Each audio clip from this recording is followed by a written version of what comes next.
Halo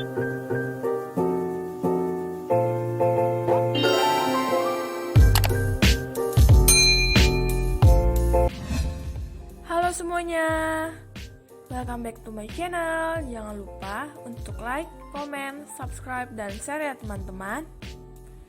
Bagi yang baru bergabung di YouTube channel saya, perkenalkan, nama saya Misal Devina Pasaribu dari Prodi Pendidikan Bahasa dan Sastra Indonesia, Universitas Riau, Angkatan 2020. Pertama-tama, saya ingin mengucapkan terima kasih kepada dosen pengampu saya, yaitu Bapak Dr. Syafrial MPD yang telah membimbing saya dalam perkuliahan ini. Nah, video kali ini saya akan menjelaskan tentang kajian intertekstual pada novel dan film Dylan. Selamat menyaksikan! Intertekstual adalah sebuah pendekatan untuk memahami sebuah teks sebagai sisipan dari teks-teks lain. Intertekstual juga dipahami sebagai proses untuk menghubungkan teks dari masa lampau dengan teks masa kini. Pendekatan intertekstual dapat dilakukan jika terdapat dua orang pengarang yang berbeda namun menulis sebuah karya yang berjudul sama, atau seseorang pengarang menulis dua karya sastra yang berjudul sama tetapi dikemas dalam wujud yang berbeda. Saya akan mengkaji novel yang berjudul Dylanku 1990 terbit pada tahun 2014 dan film yang berjudul Dylan 1990 karya P.D. Baik. Sebelumnya, saya akan memperkenalkan biodata dari P.D. Baik. Herdy P.D. Baik atau yang kita kenal sebagai P.D. Baik lahir di kota Bandung, Jawa Barat pada tanggal 8 Juli 1972. Ia adalah seorang seniman, penulis naskah, pemusik, dosen, ilustrator, komikus, dan pencipta lagu berkebangsaan Indonesia.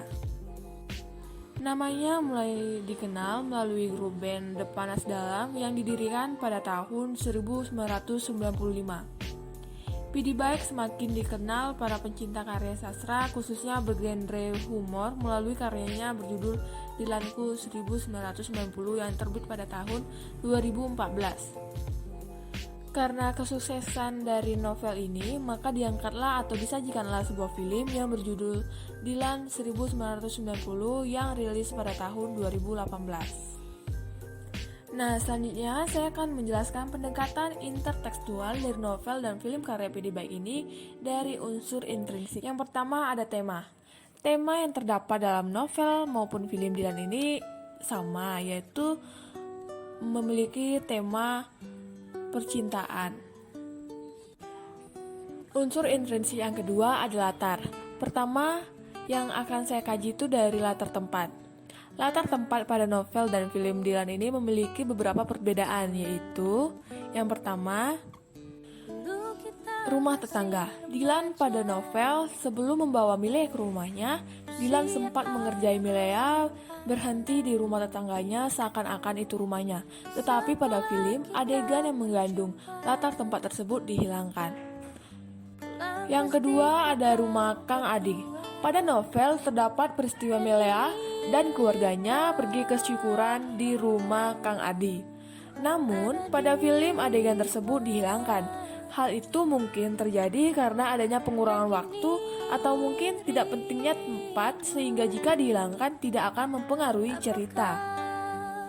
Yang ketiga ada toko souvenir. Pada novel, saat Kang Adi mengajak Milea untuk pergi ke ITB, mereka diceritakan sebelum sampai ke ITB, Kang Adi mengajak Milea pergi ke sebuah tempat souvenir.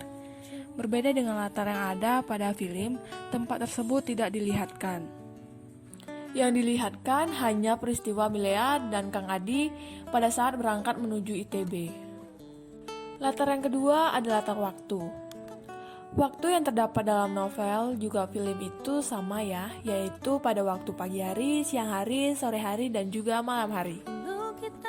Latar yang ketiga itu adalah latar suasana yang terdapat dalam novel dan film. Itu menurut saya juga sama, yaitu ada suasana bahagia, sedih, dan tegang. Unsur intrinsik yang ketiga adalah tokoh. Dalam novel dan film Dylan itu memiliki perbedaan dalam segi penokohan. Perbedaan tokoh tersebut adalah yang pertama, tokoh Bang Faris, di mana Bang Faris merupakan sepupu dari keluarga Milea yang memang tak muncul terlalu banyak seperti tokoh lainnya.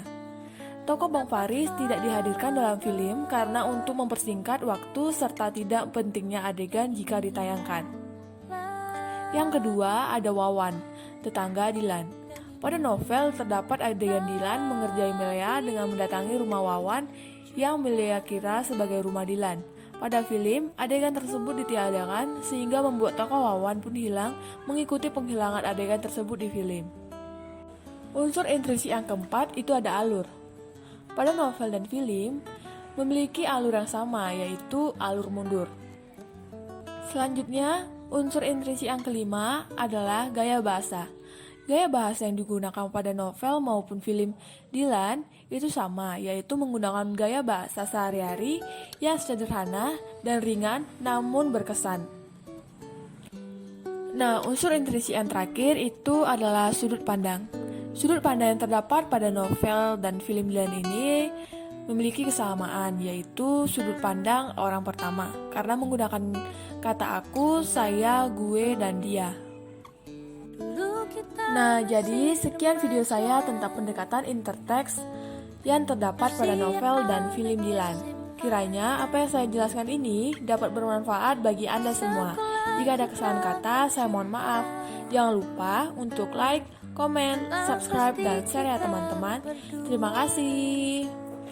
Dan kini kamu